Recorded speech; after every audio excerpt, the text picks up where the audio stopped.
हमको नहीं मिली थी, तो अंग्रेज भी ये सोचते थे कि शहीद भगत सिंह जी को जेल में डाल दो, फिर कौन आजादी मांगेगा। फिर उन्होंने सोचा फांसी चढ़ा देते हैं, फिर आजादी कोई मांगने वाला रहेगा नहीं। लेकिन शहीद भगत सिंह जी ने हंसते हंसते फांसी का फंदा चूमा, लेकिन उसके बावजूद भी आजादी मांगने वाले कम नहीं हुए, देश को आजादी मिली। इसी तरह से ये बदलाव की हवाएं, ये बदलाव शुरू हो चुका है देश के अंदर। शिक्षा, स्वास्थ्य, बिजली, पानी की सुविधाएं, लोगों की मूलभूत सुविधाएं, लोग उनके लिए लड़ना चाहते हैं, युवा रोजगार के लिए लड़ना चाहता है, और इसलिए अब ये बदलाव रुकेगा नहीं। इनका मन करे जिसको जेल में डाल दें, हम इनकी जेलों से नहीं डरते, हम इनके लाठी डंडों से नहीं डरते। सर पे कफन बांध के निकले हैं, शहीद भगत सिंह जी के अनुयायी हैं, बाबा साहब अम्बेडकर को मानने वाले लोग हैं। इस लड़ाई को अंत तक लेके जाएंगे। हरियाणा के युवाओं के लिए जब तक रोजगार की व्यवस्था नहीं होती, तब तक ये लड़ाई इसी तरह जारी रहेगी। क्या कारण है चंडीगढ़ में आम आदमी पार्टी अपना मेयर नहीं बना पाई? देखिए, बहुत स्पष्ट है। अभी तक तो इस बारे में चर्चा होती थी और गली गली में चर्चा होती थी कि भारतीय जनता पार्टी अगर एक बार और चुनाव जीत गई तो शायद इस देश में चुनाव होना बंद हो जाएंगे। लेकिन पहली बार पूरे देश ने खुली आंखों से कैमरे के ऊपर ये देखा कि कैसे भारतीय जनता पार्टी लोकतंत्र के खिलाफ है और कैसे भारतीय जनता पार्टी वोट की लूट करती है। कैमरे के ऊपर इससे नंगा नाच लोकतंत्र की लूट का हो ही नहीं सकता। जिस तरह से वोट मैनिपुलेट करके रद्द किए गए, आप ही बताइए 20 वोट ज्यादा होते हैं या 16 वोट ज्यादा होते हैं? हमारे पास 20 वोट थे, उसके बावजूद भी बीजेपी का एक पदाधिकारी रहा हुआ व्यक्ति जिसको प्रिजाइडिंग ऑफिसर बना के वोटों की लूट की गई।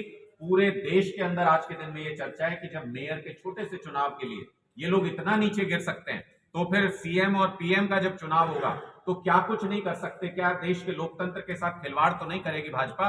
ये सबके मन में प्रश्न है, और इसी प्रश्न से 2024 के चुनाव का रास्ता भी निकलता है। लोग इस बार लोकतंत्र को बचाने के लिए देश के अंदर चुनाव में वोट करेंगे। जैसा कहना है कि इंडी गठबंधन के जो तमाम नेता हैं वो जेल में जा रहे हैं और बाकी नेता भी जेल में चले जाएंगे, तो इंडी गठबंधन तो बचेगा ही नहीं। देखिए, मुझे लगता है कि मैं ऐसे किसी व्यक्ति के सवाल का जवाब नहीं देना चाहूंगा जिनके परिवार से जेल जाने वालों की संख्या गिनने लगेंगे तो खत्म ही नहीं होगी, और किसी धर्म कर्म के काम के लिए नहीं गए थे। नौकरियों के अंदर भ्रष्टाचार की वजह से जो जेल काट के आए जिनके परिवार के लोग, उनके सवालों का मैं जवाब। कितनी सीटों पर चुनाव लड़ेंगे आप लोकसभा में?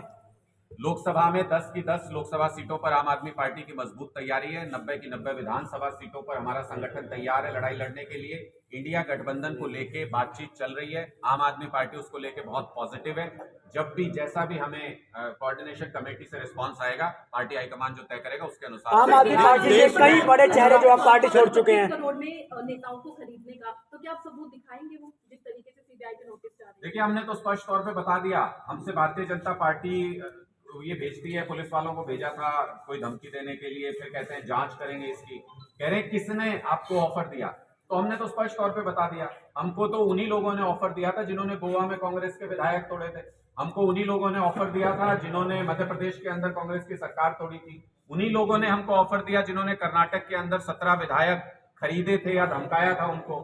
हमको उन्हीं लोगों ने ऑफर दिया है जो पहले भी भारतीय जनता पार्टी के बिहाफ पे जगह जगह सरकारें तोड़ते रहे हैं, जगह जगह रिश्वत देते रहे, पैसा देते रहे, जगह जगह धमकियां देते रहे, जेल की धमकियां देके सरकारें तोड़ते रहे। वही लोग अब सरकार तोड़ रहे हैं। ऑपरेशन लोटस कोई नया नहीं है।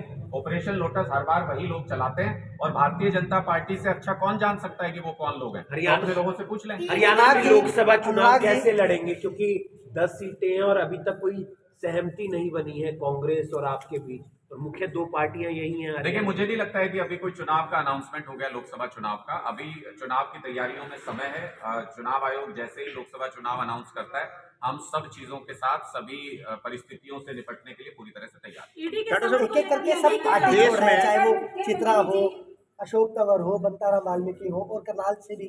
क्या कारण है कि वो इतनी जल्दी पार्टी से? आम आदमी पार्टी का जो रास्ता है वो बहुत मुश्किलों से भरा हुआ है और बहुत कांटों से भरा हुआ है। आप रोज देखते हैं हमारे नेताओं को कभी ईडी, कभी सीबीआई की धमकी मिलती है, कभी किसी के ऊपर हमला होता है, कभी किसी को खरीदने तोड़ने की कोशिश होती है, कभी डराते हैं किसी को। ये रास्ता आसान नहीं है, इस पे चलना आसान नहीं है। ना आजादी का रास्ता आसान था, ना बदलाव का रास्ता आसान है। सबके बस की बात नहीं होती इस मुश्किल रास्ते के ऊपर चलना। बहुत से लोग घुटने टेक देते हैं भारतीय जनता पार्टी के सामने। उनका निर्णय उनको मुबारक, उनके भाग्य में नहीं होगा हरियाणा में सरकार बना के हरियाणा के लोगों की सेवा करना। पंजाब में भी बहुत से ऐसे लोग थे जो इसी तरह से निर्णय जिन्होंने लिया था उनके भाग्य में नहीं था।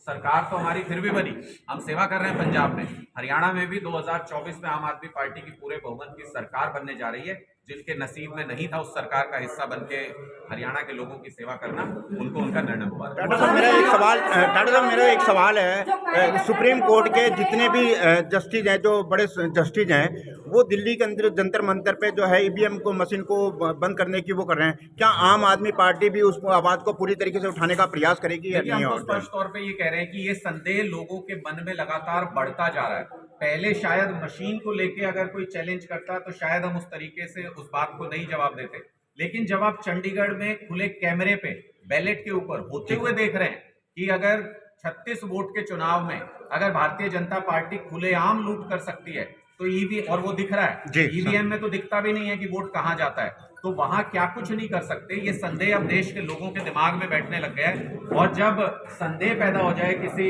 व्यवस्था के प्रति तो उस व्यवस्था की क्रेडिबिलिटी को नुकसान होता है। मुझे लगता है कि ईवीएम की क्रेडिबिलिटी को इसी वजह से आज के दिन में बहुत नुकसान हुआ है। लोगों के मन में उसको लेके सवाल हैं, और सिर्फ इसलिए सवाल है कि भारतीय जनता पार्टी का लोकतांत्रिक चाल चलन सही नहीं है। सर, दिल्ली में काफी समय